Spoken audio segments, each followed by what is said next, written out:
मोदी सरकार के दौरान इंडिया में लगभग 94,000 स्कूल्स या तो बंद किए गए हैं या तो मर्ज हुए हैं। एक तरफ हमारा कॉन्स्टिट्यूशन आर्टिकल 21A के थ्रू बच्चों को राइट देता है एजुकेशन का, पर दूसरी तरफ गवर्नमेंट स्कूल्स ही कम होते जा रहे हैं। अगर ऐसे ही चलता रहा तो एजुकेशन का ये हक हर बच्चे को कैसे मिलेगा? आप सभी एक बार ये डेटा देखिए। 2014-15 में इंडिया में लगभग 11.07 लाख गवर्नमेंट स्कूल थे, लेकिन 2024-25 तक ये संख्या गिरकर 10.13 लाख रह गई। यानी एवरेज में लगभग 25 स्कूल्स हर दिन कम हुए हैं। सिर्फ स्कूल्स की संख्या ही नहीं, इंडिया में टोटल स्कूल स्टूडेंट्स की संख्या भी अप्रोक्सीमेटली 2.26 करोड़ कम हुई है। गवर्नमेंट स्कूल्स में जाने वाले स्टूडेंट्स का नंबर इतना कम हो गया कि पहली बार आधे से भी कम स्कूल स्टूडेंट्स गवर्नमेंट स्कूल्स में पढ़ रहे हैं, और ये नंबर सबसे ज्यादा यूपी और एमपी में कम हुए हैं। और दूसरी ओर आप देख सकते हैं प्राइवेट स्कूल्स की ग्रोथ कितनी हो रही है। लेकिन आखिर इस सबके पीछे रीजंस क्या है? पहला है प्राइवेट स्कूल्स की तरफ बढ़ता हुआ प्रेफरेंस। गवर्नमेंट स्कूल्स की बिगड़ती हुई कंडीशंस की वजह से पेरेंट्स चाहे कितने भी फाइनेंशियली वीक हो, वो अपने बच्चे को बेटर पढ़ाई, इंग्लिश मीडियम स्कूलिंग और बेटर फैसिलिटीज दिलाना चाहते हैं। इसी डिमांड की वजह से प्राइवेट स्कूल्स का स्ट्रॉन्ग होल्ड बना हुआ है, और हम सब देखते हैं कि कैसे ये स्कूल्स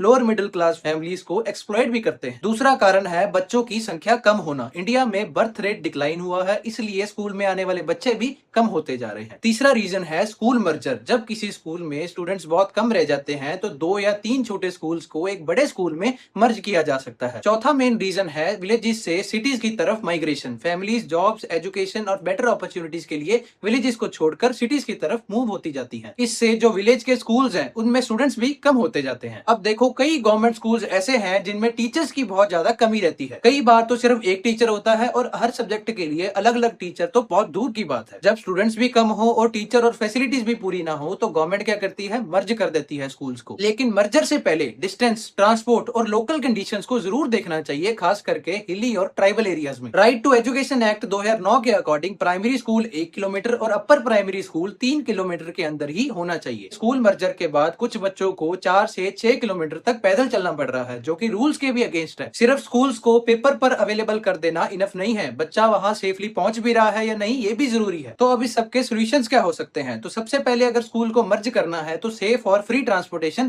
प्रोवाइड करवाना होगा, खास करके गर्ल्स और छोटे बच्चों के लिए। लोकल विलेजेस को भी स्कूल से जुड़े डिसीजंस में इन्वॉल्व करना चाहिए, क्योंकि उनको बेटर पता होता है अपने एरिया की सिचुएशन का। और सबसे इंपॉर्टेंट, जो स्कूल्स को बंद किया जा चुका है उन बिल्डिंग्स को खाली छोड़ने के बजाय आर्टिकल 45 के फोकस के हिसाब से early childhood care and education के लिए आंगनवाड़ी हब्स को क्रिएट किया जा सकता है, और बाकी बिल्डिंग्स को डिजिटल लर्निंग सेंटर्स और कम्युनिटी लाइब्रेरीज के रूप में यूज किया जा सकता है। बाकी आप सबके इस इशू के रिगार्डिंग क्या विचार हैं, कमेंट्स में जरूर शेयर करिए, और फॉलो कर लीजिए मुझे ऐसी इंफॉर्मेटिव वीडियोस को देखने के लिए।